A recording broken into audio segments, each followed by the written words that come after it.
E é feito de tinta acrílica, né? É, orgânica. Tudo muito orgânico, muito natureza. E não pode tocar, tá? Don't touch, it's art. Você tá chamando o Brito? Desgraça. Romero Brito? Se eu tô chamando? Catrina? É óbvio, velho. Vai doer pra caralho meu braço, velho. Guarapari Búzios é minha arte. E o Brito? Romero Brito? Minha vida. Ah, bom. É de rua? Eu não sei nem onde eu tô, velho.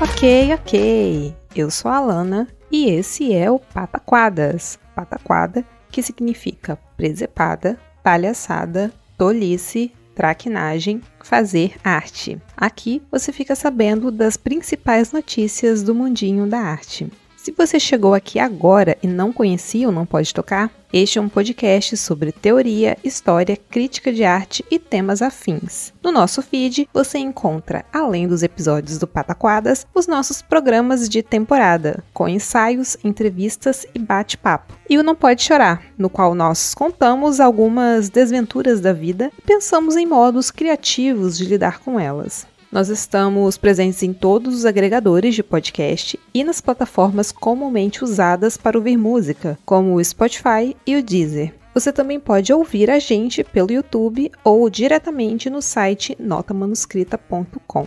Em notamanuscrita.com você encontra a postagem original com a descrição completa deste episódio. Se você ficar com preguiça de digitar notamanuscrita.com no seu navegador, basta clicar na imagem de capa que, na maioria dos tocadores de podcast, você será direcionado para a postagem original. Lá você encontra os links para as referências comentadas no episódio e para os nossos perfis pessoais e oficiais. Quem comanda os nossos perfis oficiais é o Tiwi, o primeiro e único cão podcaster. Vai lá ganhar os lambejos do Titi, tanto no Twitter quanto no Instagram. Você encontra o Tiwi como @nãopodetocar, sempre o D de pod no mudo. No finalzinho da postagem, nós deixamos uma chave Pix, o link para o nosso PicPay. Acesse picpay.me/nãopodetocar e considere contribuir financeiramente para a manutenção deste projeto. Qualquer valor será muito bem-vindo.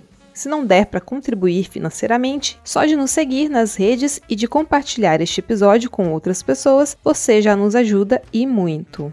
Neste episódio, além da minha voz, você vai ouvir a coluna aberta de Denis Almeida, que falará sobre fios soltos. Isso mesmo, fio. Fio de tecido, fio de Twitter, enfim, fios.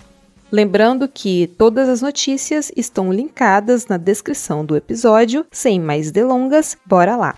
Primeiro, notícias internacionais. Justin! I don't speak English. I don't speak Portuguese. Justin. Justin. Justin. Justin. Justin.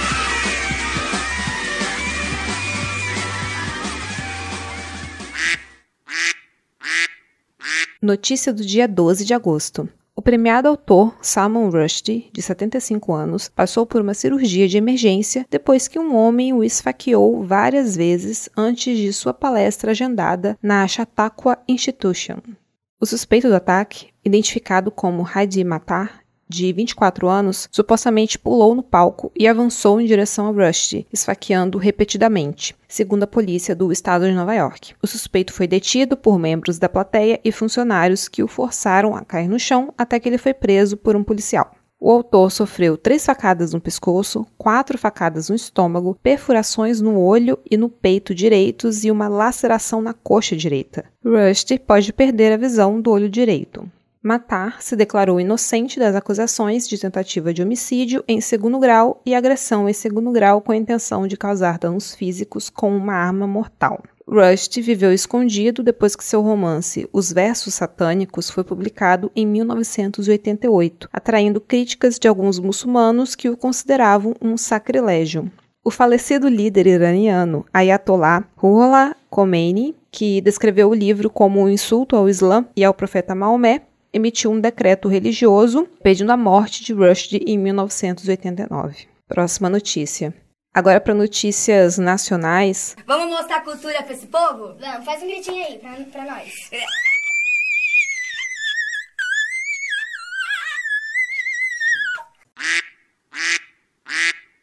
Começando com a notícia mais louca desses últimos meses. É a notícia do dia 10 de agosto. Uma mulher foi presa no Rio de Janeiro sob suspeita de roubar da própria mãe mais de 725 milhões de reais em obras de arte, a maior parte. Entre os quadros roubados estão obras de Tarsila do Amaral e de Cavalcante. Também foram roubadas joias e foram feitas também transferências bancárias. A idosa, a francesa Geneviève Rose Cole-Boguichi, tem 82 anos e foi mantida em cárcere privado por cerca de 1 ano. A suspeita dos crimes é sua filha, Sabine Cole-Boguichi, que tentou carreira como atriz e cantora e ostenta um ativismo ferrenho de protetora de animais. Ao todo, 4 pessoas foram presas por agentes da Delegacia Especial de Atendimento à Pessoa da Terceira Idade.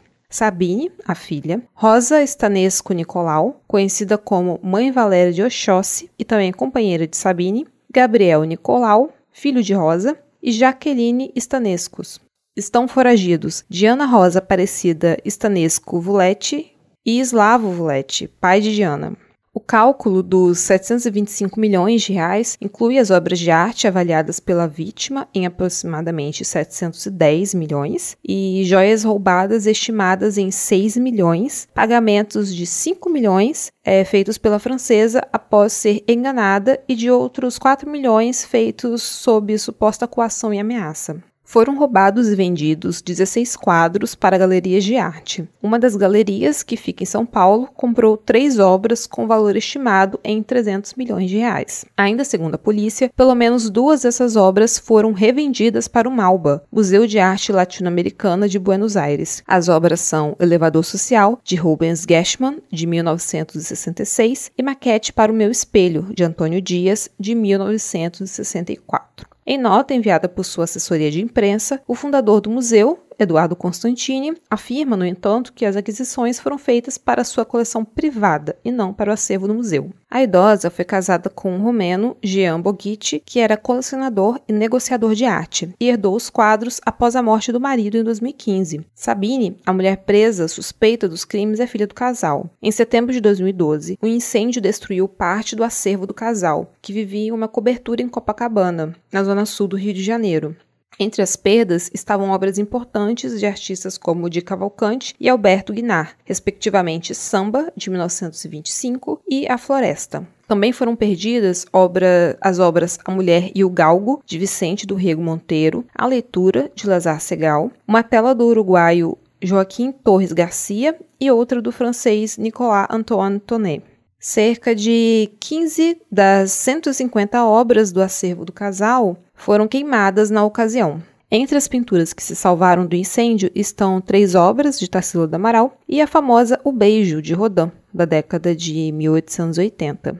Mas, segundo a Geneviève, na época do incêndio, a maior perda do casal foram 2 gatos que morreram. O casal tinha 14 gatos e 2 cachorros. E a Geneviève disse na época que foi o pior de tudo. Perdemos nossas gatinhas prediletas. Agora, a história do roubo é uma doideira. De acordo com a Polícia Civil do Rio de Janeiro, a idosa foi abordada por uma mulher que se passou por Diana Vuletti, que disse ser vidente e ter visto que sua filha estava doente e morreria em breve. A polícia disse que, por ter um lado místico e uma filha que enfrenta problemas psicológicos desde a adolescência, a idosa foi convencida, inclusive pela filha, a realizar os pagamentos solicitados para o tratamento espiritual proposto. A quadrilha de falsos videntes agia havia cerca de 20 anos e convenceu a idosa de que as obras estavam amaldiçoadas.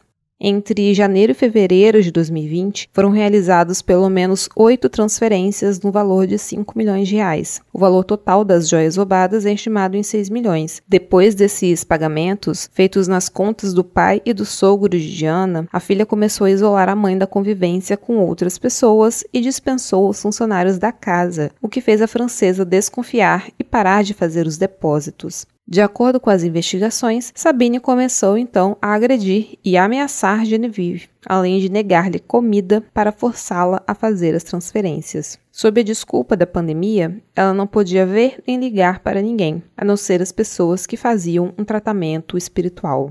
A filha chegou a colocar uma faca no pescoço da mãe diversas vezes, segundo o depoimento da idosa, enquanto, ao telefone do Viva Voz, a companheira Rosa a mandava matar. A partir de setembro de 2020, sob essa suposta coação, foram feitos mais de 38 pagamentos, somando no total 4 milhões ao filho de Rosa. Nesse período, a mulher passou a frequentar a casa, ameaçando amaldiçoar e agredir Genevieve se ela não obedecesse. Foi aí também que a companheira da filha começou a levar objetos de valor do apartamento, incluindo os 16 quadros, dizendo que eles estavam amaldiçoados e precisavam ser rezados. De acordo com Gilberto Ribeiro, o cárcere privado se encerrou em abril de 2021. A vítima demorou 1 ano até fazer a denúncia. A polícia diz que as obras serão restituídas à proprietária após uma análise em laboratório sobre o estado de conservação. De acordo com o delegado, haverá uma nova avaliação para aferir o valor dos quadros. Os suspeitos serão indiciados por suspeita de associação, cárcere privado, estelionato e roubo e extorsão.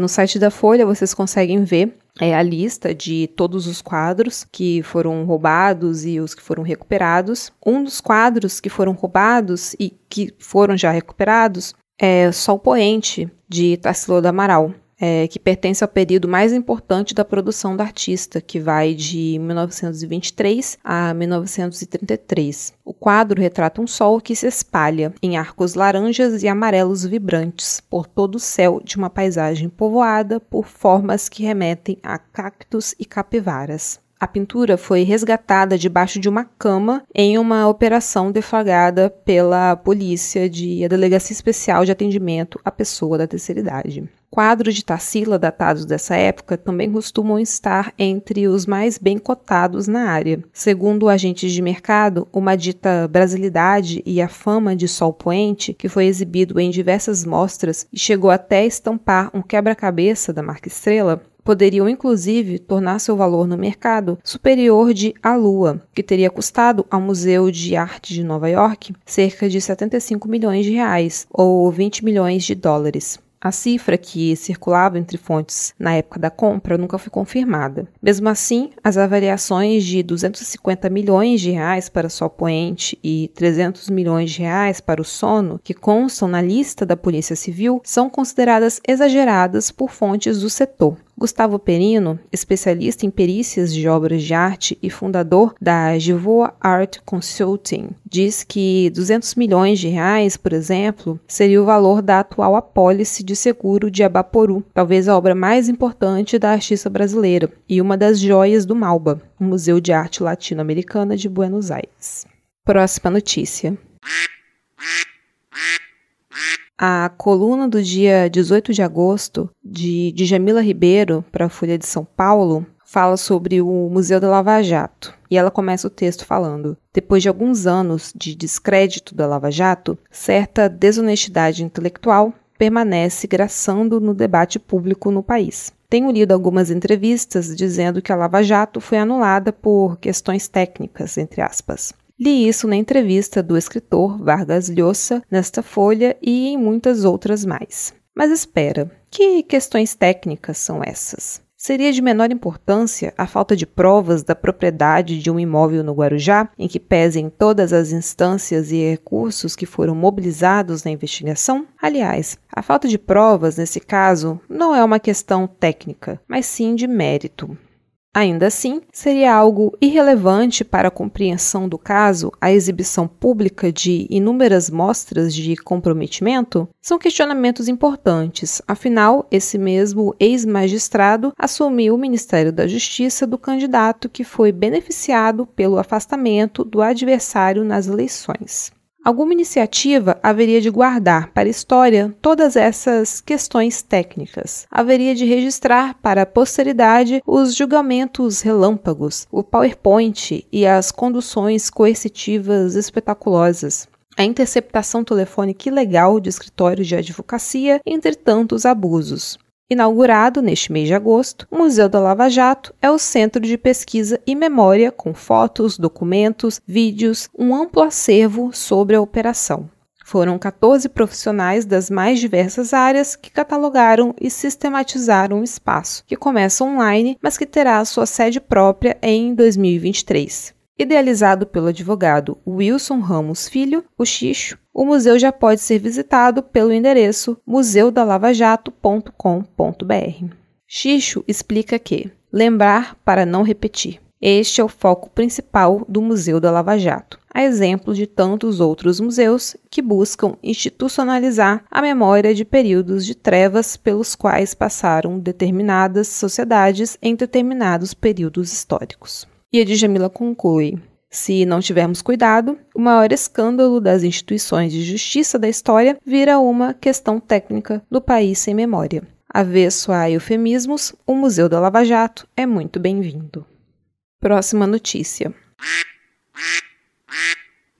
Notícia do dia 19 de agosto.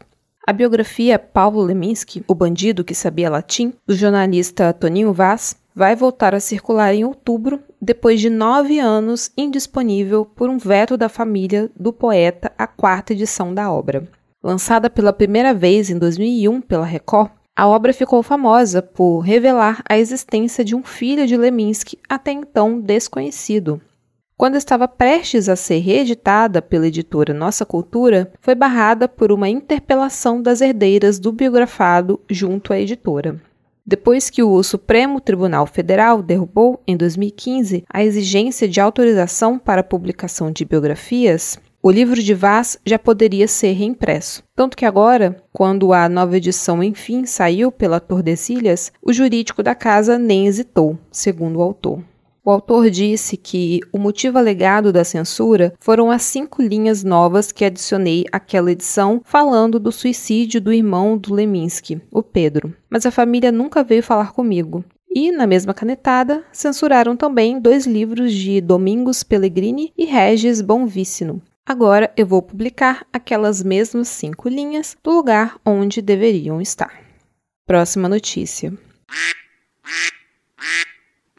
Notícia do dia 19 de agosto. A Justiça Paulista condenou o Facebook por censurar a página da unidade do SESC da cidade de Mogi das Cruzes, na Grande São Paulo. Em outubro de 2021, o SESC publicou na rede social imagens referentes à exposição Ausente Manifesto, Ver e Imaginar na Arte Contemporânea, que marcava a inauguração da unidade. Uma das imagens publicadas era uma fotografia da obra Blonde and Brunette, Indian and Indian, de autoria da artista Annabella Geiger, que traz 2 mulheres indígenas com seios e pubis aparentes. Dias depois da publicação, no entanto, o conteúdo foi integralmente bloqueado e a página retirada do ar sob a justificativa genérica de que o SESC havia violado os padrões sobre nudez ou atividade sexual. Na defesa, apresentada no processo, o Facebook argumentou que as medidas de remoção, bloqueio ou indisponibilidade temporária de uma conta são tomadas com o objetivo de oferecer ao usuário um ambiente respeitoso e seguro aos seus usuários. De acordo com a rede social, não se trata de censura, mas de regras básicas de convivência. Não há conduta ilícita, tampouco abusiva do provedor de aplicações do Facebook, que não pode ficar alheio a situações que coloquem em risco a segurança de seus usuários, afirmou à Justiça o advogado Celso Monteiro, do escritório Tosini Freire, que representa a rede social. O Facebook, que ainda pode recorrer, foi condenado a viabilizar a criação de um novo domínio utilizando o nome de usuário Sesc Mogi das Cruzes, bem como a pagar R$2.000 em honorários aos advogados da entidade. Próxima notícia. Notícia do dia 20 de agosto. Agora é todo o imbróglio envolvendo a Bienal do Mercosul. Faltando menos de um mês para a abertura da 13ª Bienal do Mercosul, um grupo de artistas que participaria da tradicional Mostra de Arte Contemporânea em Porto Alegre protagoniza uma debandada da lista de convidados. Entre pedidos de desligamento e exclusão de nomes, a organização da mostra sofre para se adequar ao orçamento e entregar todos os 10 espaços expositivos até 15 de setembro, sobretudo diante da impossibilidade de ocupar a usina do gasômetro. Do lado dos artistas, há um sentimento de insatisfação com a curadoria de Marcelo Dantas. Até o momento, foram captados para o evento cerca de R$ 9.690.000, o equivalente a 80% do total arrecadado via Procultura, Lei de Incentivo do Governo do Estado do Rio Grande do Sul, Lei Rouanet e doações diretas. Em 24 de maio, a Bienal anunciou o tema da edição Trauma, Sonho e Fuga, apresentando também uma lista com 93 participantes, de 20 países. Outros 6 artistas foram incluídos na mostra, mas a lista sofreu baixas e motivou algumas polêmicas. Em 15 de junho, a dupla Silêncio Coletivo, formado por Jaime Laureano e Igor Vidor, decidiu se retirar da exposição. No e-mail enviado à curadoria, os artistas relataram ser impossível montar a instalação do Pó ao Pó com R$ 20 mil. Eles argumentaram que, numa conversa com Dantas, haviam acertado uma verba bem maior, entre R$ 70 mil e R$ 90 mil. A obra empilha sacas de café, açúcar e cartuchos de munição, numa alegoria ao comércio colonialista. Dantas nega que tenha acertado um valor que fosse quase 4 vezes maior para a participação dos artistas. Ele diz ter visitado o ateliê da dupla no Porto, onde recebeu o pedido de que a obra fosse incluída na Bienal do Mercosul. E Dantas diz que não havia razão para um custo de quase R$ 90 mil, não gastaria dinheiro público dessa forma. Ele afirma ainda que Laureano e Vidor se atrasaram no cronograma e não apresentaram nenhum projeto à curadoria até maio, quando seus nomes foram anunciados. Dantas confirma que a organização da mostra tem dificuldades para se ater ao orçamento previsto, porque durante o trabalho de curadoria, o custo para frete de obras de arte quadruplicou e o preço das passagens aéreas também aumentou muito. Segundo ele, é normal que haja problemas com orçamento e saída de artistas num evento tão grande. Entre os funcionários da Bienal do Mercosul, porém, o clima é de perplexidade com a desorganização da mostra. Eles observam algumas mudanças no perfil da fundação, que hoje tem equipes mais enxutas e menos recursos para montagem, e relatam uma queda de braço entre Dantas e o departamento financeiro. No dia 4 de julho, 14 artistas receberam um e-mail da produção sendo desconvidados do evento. Na justificativa, a produção afirmava que os projetos haviam ultrapassado os limites orçamentários. No dia seguinte, todos os profissionais que receberam a carta foram reconvidados pela produção, que se desculpou, dizendo que Dantas faria ajustes para readequar as propostas à realidade financeira. Naquele mês, a situação havia se agravado porque a Bienal do Mercosul soube que não poderia fazer uso da usina do gasômetro como espaço expositivo. De acordo com Dantas, 12 artistas fariam obras para o local, que está fechado há 5 anos para reformas. A organização da mostra apostou no espaço, acreditando que a prefeitura da capital gaúcha entregaria o espaço reformado no prazo estipulado à época, que seria fevereiro deste ano.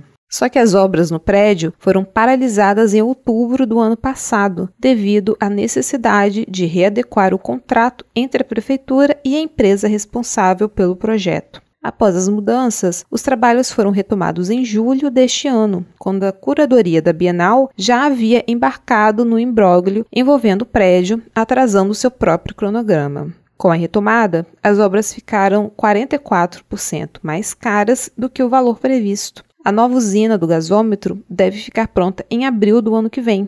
Em nota, a Secretaria Municipal de Obras e Infraestrutura de Porto Alegre afirmou que a reforma está sendo acompanhada por uma equipe técnica e que, fazendo os aditivos, o cumprimento do prazo será viável.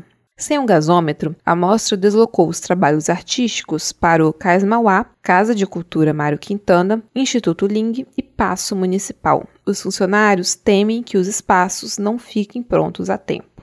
Em nota, Carmen Ferrão, presidente da Bienal do Mercosul, apresenta uma versão diferente da curadoria. Ela afirma que não ocorreu nenhum problema orçamentário, tampouco um cronograma. Ela disse que é um processo natural de um evento deste porte. Algumas mudanças de rotas em função da mudança nos espaços expositivos, viabilidade de produção, alteração na agenda de artistas ou outras questões técnicas. Ferrão afirmou que a proposta do gasômetro se deu após a prefeitura, hoje comandada por Sebastião Melo, do MDB, assegurar que o espaço ficaria pronto até o início da exposição. Ela afirma que todos os locais estarão prontos para abertura. Cláudia Meli, que faria uma intervenção pictórica nas janelas do gasômetro, se viu sem alternativas se não se retirar da Bienal, antes mesmo da publicação da lista. Segundo Dantas, não haveria mesmo espaço para instalação, porque nenhum outro edifício apresentava toda a superfície envidraçada. Daniel Lee decidiu se afastar por motivo semelhante. Ele disse que seria uma instalação para o gasômetro, mas a obra não foi entregue. Foi uma decisão amigável e conjunta com o Marcelo, conversei com ele e seguimos estratégias diferentes, porque estou participando de outras mostras. É muito difícil fazer eventos culturais com a gestão política brasileira. Já Luiz Roque, que participa da Bienal de Veneza deste ano, confirma a participação na Bienal, mas está insatisfeito com a curadoria de Dantas. Roque relata que soube da inclusão de seu nome na lista lendo este jornal enquanto tomava café da manhã. Maria Lynch ficou surpresa a não ver seu nome na lista. Em novembro do ano passado, Dantas a convidou para participar da Bienal. Ela conta que o projeto, uma instalação com projeção de pinturas, foi aprovado e elogiado pelo curador. A obra, cuja produção custaria cerca de R$60 mil, ficaria também no gasômetro.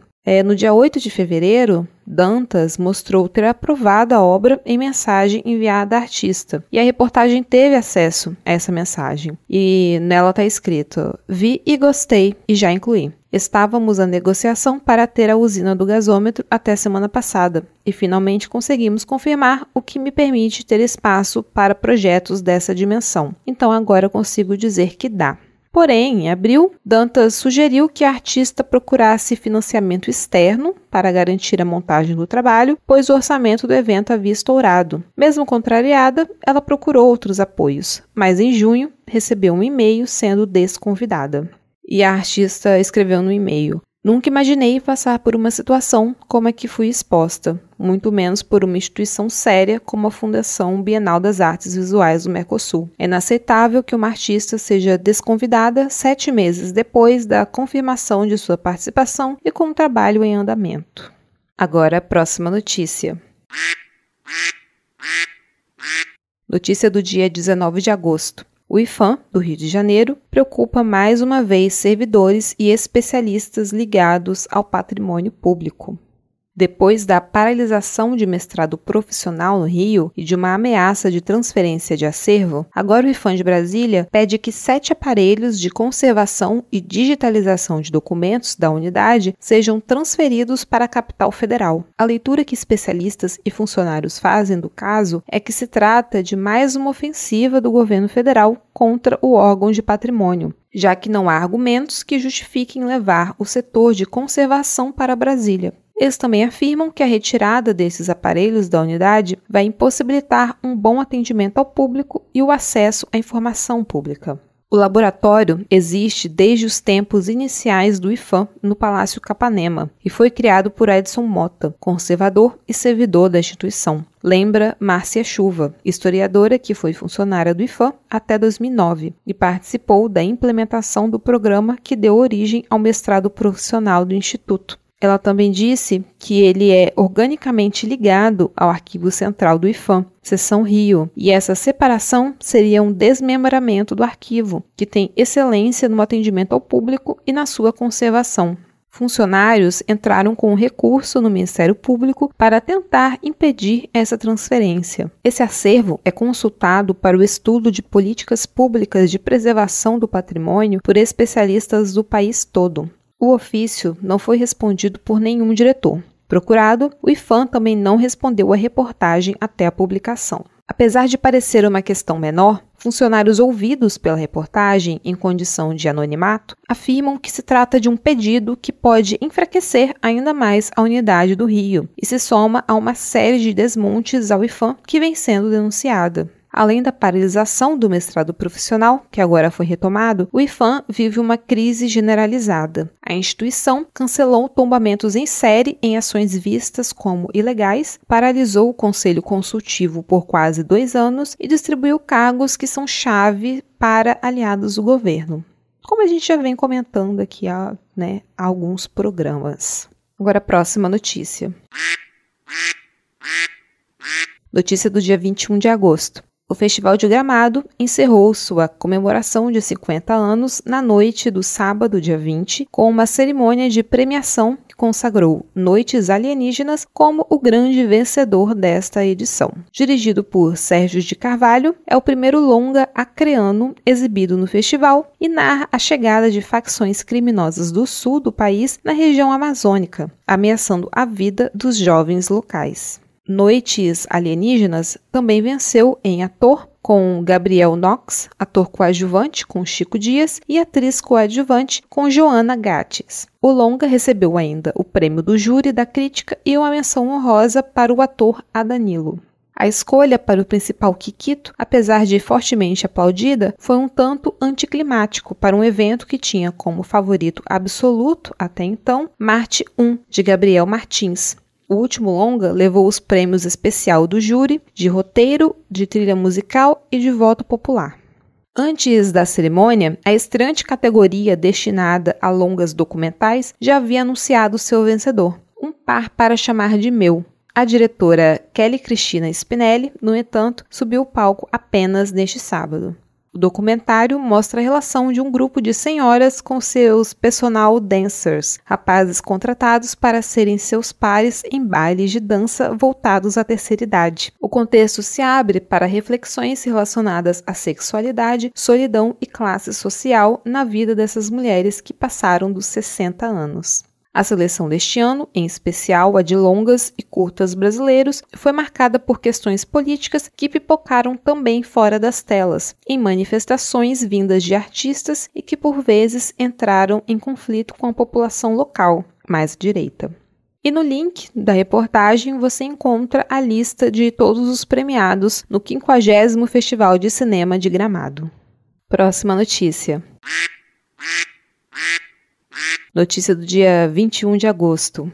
Com 2,5 kg, uma réplica ultra-realista da cabeça do presidente Jair Bolsonaro foi usada como bola de futebol no começo da tarde do domingo, dia 21, no Minhocão, o elevado Presidente João Goulart, em São Paulo. O evento, organizado pelo coletivo americano In Decline, foi uma mistura de performance e protesto contra o governante, que neste ano tenta a reeleição. Vamos chutar a cabeça desse verme, dizia uma mulher, apontando para a bola com o rosto de Bolsonaro, que era jogada de um lado para o outro. Venham, pessoal, é gostoso demais, é terapêutico. O evento reuniu um número pequeno de pessoas. Os termômetros não passavam dos 19 graus na capital. Mas a pelada atraía a atenção de quem passava ao redor, fosse andando, correndo ou pedalando. Surpresos com a réplica, muitos paravam para fotografar o jogo, que ocorreu sobre um tapete de grama artificial estendida sobre o asfalto. Palavras de ordem como "Fora Bolsonaro" eram ouvidas, e quem quisesse entrar em campo para marcar gols tinha vida fácil, já que não havia goleiro para defender a réplica do presidente. A ação é parte do projeto Freedom Kick, ou Chute da Liberdade, e já havia gerado o vídeo Brasil, publicado em 2020. Ele mostra uma réplica parecida da cabeça de Bolsonaro sendo colocada num saco de lixo, usada como bola de futebol e mordida por um cachorro. Feitas com material de silicone, as cabeças ultra-realistas do Freedom Kick são obras do artista plástico espanhol Egênio Merino. Fundado em 2001 por grafiteiros, fotógrafos e ativistas, o coletivo americano coleciona polêmicas com projetos que cutucam personalidades e líderes políticos que são, segundo o grupo, fascistas. Nomes como o russo Vladimir Putin e o americano Donald Trump, por exemplo, também já tiveram suas cabeças replicadas e chutadas. Além disso, o coletivo já pendurou bonecos vestidos com a roupa da Ku Klux Klan em árvores, como se estivessem enforcados, e fez uma estátua de Trump nu, com um micropênis e sem testículos, por exemplo. Um porta-voz americano do coletivo acompanhou a ação em São Paulo. Ele se manteve anônimo. O In Decline não revela a identidade de seus integrantes. Na opinião do representante, o presidente brasileiro é comparável a Donald Trump e flerta com o fascismo. E diz que, nessa eleição presidencial, o país deve ter em mente que votar no Lula não significa idolatrá-lo, mas escolher um candidato possível. Ele afirma que o jogo com a réplica da cabeça é uma metáfora e que, se Bolsonaro der um golpe para permanecer no cargo, as pessoas de verdade vão se machucar, não as réplicas. Em 2020, pouco após o In Decline publicar o vídeo Brasil, com Z, mais de 3.000 comentários brotaram na publicação do Instagram. O perfil hoje está extinto. Muitos deles afirmavam que a obra desrespeitava o presidente, incitava o ódio e cometia crimes. O inquérito chegou até a ser aberto, mas foi arquivado pelo Ministério Público Federal, que alegou que a Constituição Federal garante a liberdade de expressão da atividade artística. Além disso, membros do In Decline disseram ter sofrido ameaças de morte, algo que ocorre com frequência no coletivo. Mesmo assim, seus membros afirmam que continuarão a promover as ações. Agora, última notícia do dia 25 de agosto. Notícia que mexeu com o meu coração. Os fãs da escritora best-seller Helena Ferrante, me incluo aí, ficaram aturdidos com a notícia da morte da autora, repercutida pela internet na noite da quarta, dia 24. Seu editor, Sandro Ferri, seria o divulgador da notícia, mas os desmentidos foram rápidos. Tudo não passou de uma brincadeira do jornalista italiano Tommaso De Benedetti. Ele fez uma imitação da página oficial da editora Lumen, uma das editoras das obras de Ferrante em seu país. De Benedetti é há tempos um ativista de fake news, sempre envolvendo nomes de celebridades. No caso Ferrante, a brincadeira ganha até mais repercussão, porque os fãs da escritora investigam constantemente a internet, ávidos por qualquer informação que possa esclarecer os mistérios em torno dela. Helena Ferrante é o pseudônimo de uma escritora italiana cuja identidade é mantida em segredo. Especula-se que seja uma tradutora. A autora concede poucas entrevistas, todas elas por escrito, intermediadas pelas suas editoras italianas. Ela lançou seu primeiro livro em 1991, Um Amor Incômodo. Em 2011, com o livro A Amiga Genial, Ferrante iniciou a tetralogia napolitana, na qual estão seus maiores sucessos no mercado editorial. Além de A Amiga Genial, forma a série História do Novo Sobrenome, de 2012, História de Quem Foge e de Quem Fica, de 2013, e História da Menina Perdida, de 2014. Sua bibliografia é formada por 12 obras, incluindo o livro infantil A Praia da Noite e 3 de não ficção, como o mais recente, As Margens e a Escrita. E fica aqui a minha recomendação. Leiam tudo o que essa mulher já escreveu, porque ela é perfeita. Fiquem agora com a coluna do Denis Almeida. Então, assim, eu não entrei no programa para ganhar roupa, não entrei nesse programa para ganhar nada. Eu entrei de gaiato no programa e agora eu tô aqui. Olá, pessoal, tudo bem com vocês? Espero que sim. Aqui é o Denis Almeida e eu queria falar sobre fios soltos. Eu sou um daqueles que não gosta de ver nenhum fio solto na roupa, porque tem uma vontade irresistível de puxar. Puxo qualquer fiozinho que eu vejo no tecido.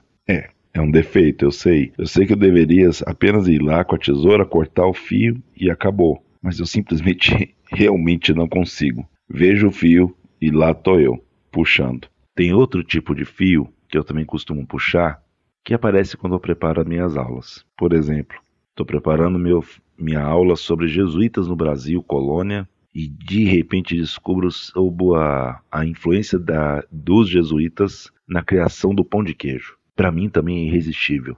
Eu tenho que puxar esse fio. Vou atrás até o fim de cada informação, de quem falou sobre o assunto, as fontes primárias, as fontes secundárias. Escrevo, rabisco, sabendo que eu nunca vou conseguir ter tempo de usar isso em sala de aula. Na sala de aula a gente não tem tempo para minúcias, não tem tempo para tanto detalhe. Na sala de aula, infelizmente ou felizmente, em outra coluna a gente pode falar sobre isso, a viagem é panorâmica. Raramente a gente desce do trem para poder olhar com calma cada detalhezinho. E aí fica aquele monte de informação no Docs que eu sei que eu nunca vou usar. E aí também que entra uma angústia minha. Tanta coisa bacana para se saber sobre a história nas coisas, do pão de queijo, do charque, a história do limão siciliano, que é maravilhosa, história de comidas, de cores, do azul, do carmim, do carmesim. Tudo isso me faz ter mais encanto pela história, poder tê-la ao alcance da minha mão, ali pertinho às vezes. E eu sei que é uma parte que também encanta muitas pessoas,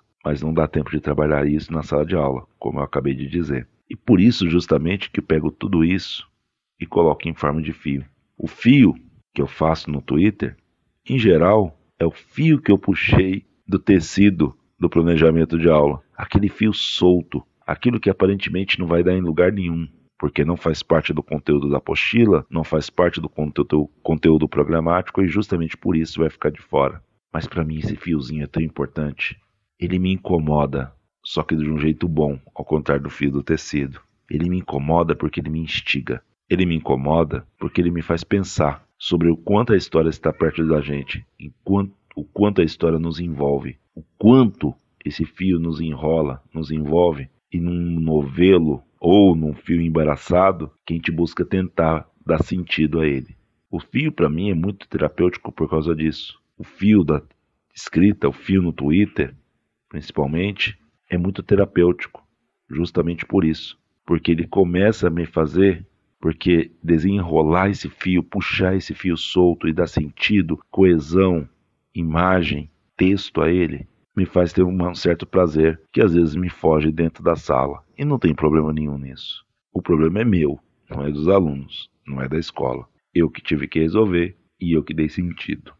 Para que puxando esses fios todos, quem sabe um dia eu possa trançá-los e fazer deles um tecido. Bem, pessoal, é isso. Espero que vocês fiquem bem e até o mês que vem. E vocês sabem onde me encontrar. Eu estou lá no Twitter, no Denis com 2 N's, Almeida, tudo junto, 82, falando sobre educação, falando sobre gatinhos, muitas vezes, mas também tentando sempre puxar esses fios, esses fiapos que instigam, que incomodam, para trazer um pouquinho de reflexão para todos vocês. Até mais e fiquem bem. Tchau, tchau.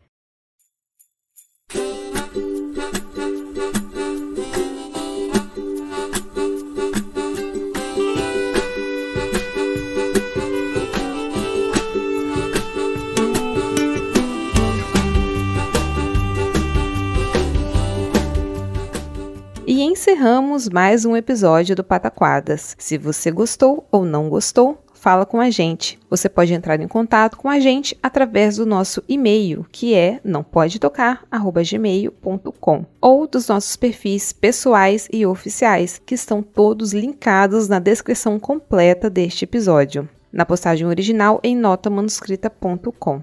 Em notamanuscrita.com você encontra, além dos episódios de todas as nossas temporadas, textos de processo, resenhas, crônicas, contos, críticas, ensaios, artigos acadêmicos e diversas outras produções. Aproveita que você está aí e confere o finalzinho da postagem. Lá você encontra uma chave Pix e o link para o nosso PicPay. Acesse picpay.me/nampodetocar e considere apoiar financeiramente este projeto. Se não der para apoiar financeiramente, só de seguir os nossos perfis oficiais e compartilhar este episódio, você já nos ajuda muito. Tanto no Twitter quanto no Instagram, você encontra a gente como @nampodetocar. E quem comanda as nossas redes é o Tiwi, o primeiro e o único cão podcaster. Vai lá ganhar os lambeijos do Titi. E por hoje é só. Beijos e até o próximo episódio. Tchau!